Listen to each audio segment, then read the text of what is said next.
Good morning everyone. Good afternoon sa lahat ng kapwa kong OFW dito sa Middle East. Kumusta ang ating Ramadan? Naway lahat tayo ay nasa mabuting kalagayan at kakayanin pa rin ang manilbihan sa ating mga amo, sa ating mga trabaho o anumang tungkuling mayroon tayo.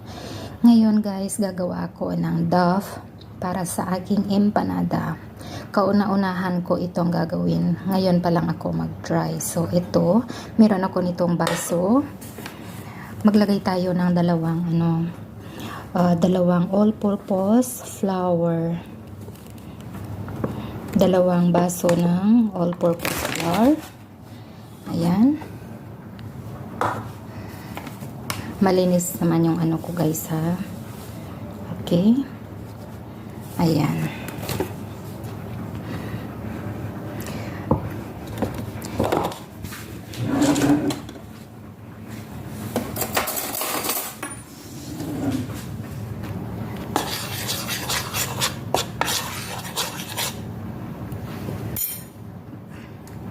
Maglagay ako ng 1 tablespoon ng salt.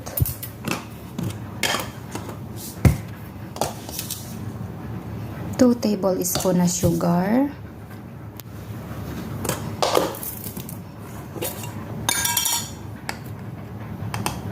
At 1 tablespoon baking powder. Maglagay din tayo ng 2 egg yolk. O dalawang yung yellow color ng itlog.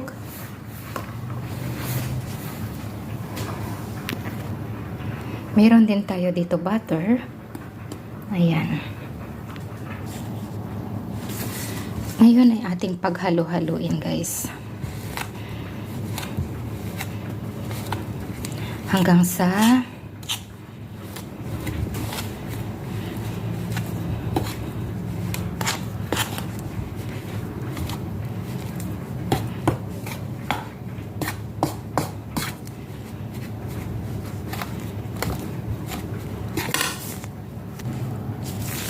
maglagay din ako ng 4 na kutsara ng tubig.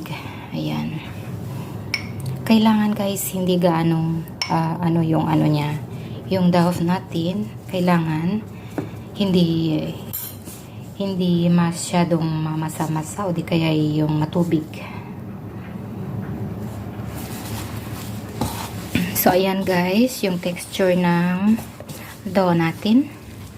Hindi siya matubig. Ayan, ganyan lang siya. Para lang siyang mashed potato kung gagawin. Ito yung kauna-unahan kong pag-try ng gagawa ng empanada. Yung gagawin kong empanada is chicken empanada with vegetable. Para mamayang gabi sa suhoor, kasi dito sa kinaroroonan kong lugar ay nila Ramadan. Ayan. Okay na yan guys. I-set aside ko lang muna. Papakita ko rin sa inyo mamaya kung paano ko gagawin yung natin, yung paggawa. Kung paano siya yung finishing niya. Pag matatapos na lahat, kasi mamayang gabi ko pa naman siya iluluto. So ayan muna siya, ganyan muna siya. Mamayang gabi ko na siya iluluto o itutuloy. I-set aside ko muna siya guys ng ganyan. So ayan guys, tinakpan ko muna yung natin, yung dough. Mamaya ako na yan gawin para sa para sa suhoor mamayang gabi. Para sa palaman naman natin, ito gagamit. Meron ako dito sibuyas at saka bawang. Igigisa natin yan. Meron ako dito capsicum o di kaya green pepper, tsaka carrots. Meron tayong grated cheese, mozzarella. Maglagay ako nitong konti guys, kamon at saka black pepper. Tapos ito na rin yung manok natin. Igigisa na natin guys yung pampalaman natin sa empanada. Ayan. So maglagay ako dito ng konting olive oil kasi ayaw nila yung yung cooking oil na normal. So, ayan. So, ayan guys. Mainit na yung mantika natin. Ilagay na natin ang sibuyas. Ayan.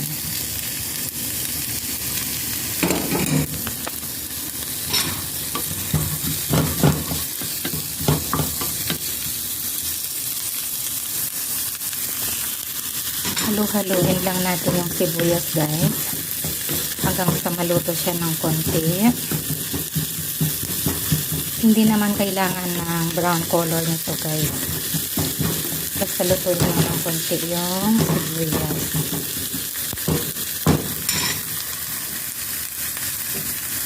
Ngayon naman lagay ko na yung bawang.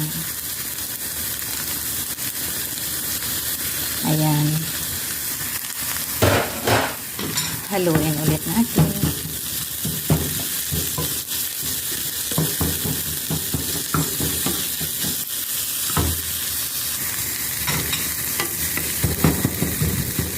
Hayaan lang natin na maluto ng konti yung bawang para hindi siya mangamoy. Kasi yung ibang amo, yung ibang bata, sensitibo sa amoy ng bawang at saka sibuyas. Ayaw nila. So, ayan. Hayaan muna natin dyan. Okay na yata yung ano natin. Ayan. Okay na. Ngayon, ilalagay ko na yung carrots natin guys. Ayan. Hindi ako magdadagdag ng tubig kasi yung gulay, may sarili siyang tubig. At kung magagawa kayo ng filling ng pang-empanada guys, kung matubig, salain nyo ito para kapag iluluto yung empanada, kapag ipiprito na siya, hindi siya bibitak. Kapag ano kasi, kapag matubig, mamawala yung moist ng ano natin, ng wrapper natin. Ayan, ganyan lang siya.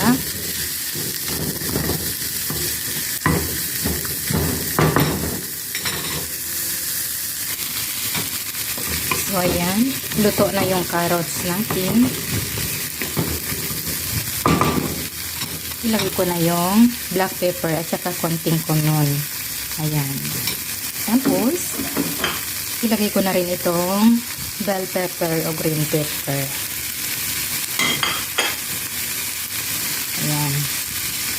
Haluin lang natin hanggang sa maluto yung bell pepper. Wala akong green peas guys, kaya yung bell pepper ang nilagay ko. Ayan. I-try ko lang kung magustuhan nila. Sana gusto kakainin nila, di ko magustuhan nila kasi sayang din naman yung effort kong gagawa kung ayaw nila, diba? Tsaka unang beses ko pa lang kasi itong gagawin. Trying my best to meet their taste guys. Sana lang, hoping na magustuhan nila mamaya. Hindi na ako magdagdag ng chicken maji o di kaya asin kasi maglalagay ako ng grated cheese. Eh yung cheese, maalat-alat na yan. So ayan, luto na yung ano natin, yung bell pepper natin. Ayan, tingnan niyo guys, wala siyang tubig. Ganyan lang po yung gagawin natin para sa filling natin. Para hindi bibitak yung empanada wrapper natin pag ipiprito siya.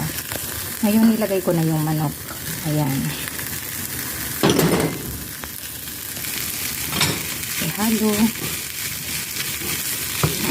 Napadami yata ng ano ko ginawa kong filling ngayon. Ayan.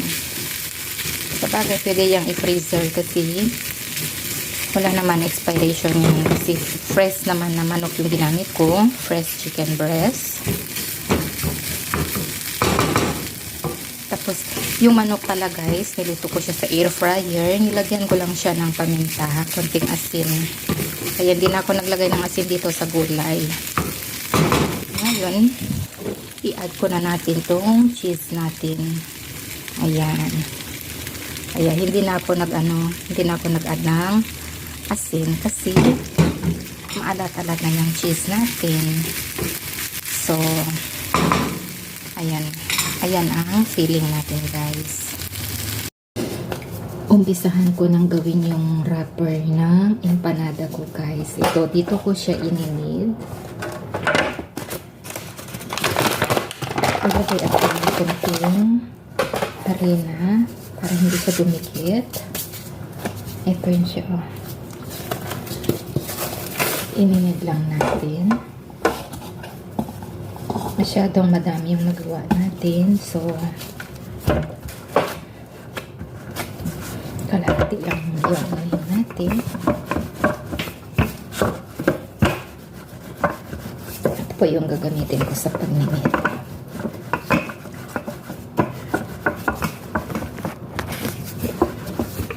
Pitpitin lang siya ng pitpitin hanggang sa magiging ano, hanggang sa mapaano natin siya ng manipis. Ayan siya. Para sa ating empanada chicken.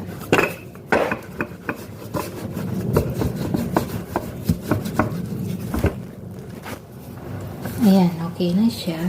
Ayun, oolmahin natin siya.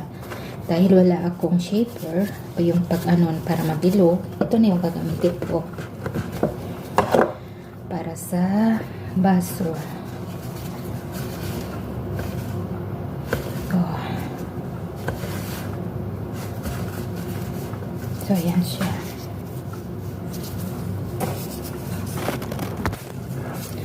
So, ito siya. Mini lang siya, maliit. Tapos ito yung filler natin. Ngayon, maglagay tayo ng kalahating ganito. Kalahating, ano lang, kalahati lang siya dito. Ayan. Masyado yata malaki. Okay. Ay, masyadong malaki.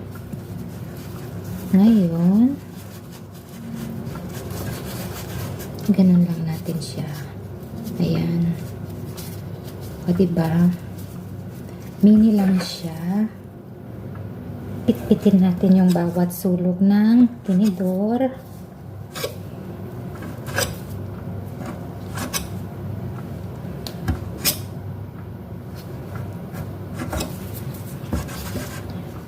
Right. So, ayan siya, guys. Ganyan siya. So, tapusin ko muna to. Mamaya makikita nyo kung ano lahat yung, kung ilan lahat yung magagawa natin. So, ayan na yung mini homemade empanada natin. Mamaya kapag lulutuin ko, titingnan natin kung ano yung resulta. So, ito na, guys. Lutuin na natin yung ginawa natin kanina na mini empanada. Ayan. Ayan na. Napainit ko na yung mantika. Ngayon, ilalagay na natin. Ayan siya. Ayan. Antayin mo munang kumulo konti yung tubig. Uminit bago mo ilagay para hindi mahigupin yung mantika pag nagpiprito. So, ito na yung homemade empanada natin. Mini empanada kasi sobrang liliit niya. Iba lang kasi kapag mano-mano. Wala tayong molder, guys. Kaya ganyan yung itsura niya. Anyway, sana magustuhan nila. Ginawa ko yung best ko para gawin yan. Sana magustuhan nila. So, salamat sa mga masugid kong tagapanood. Hanggang sa muli, God bless us all and ingat as always. Thank you.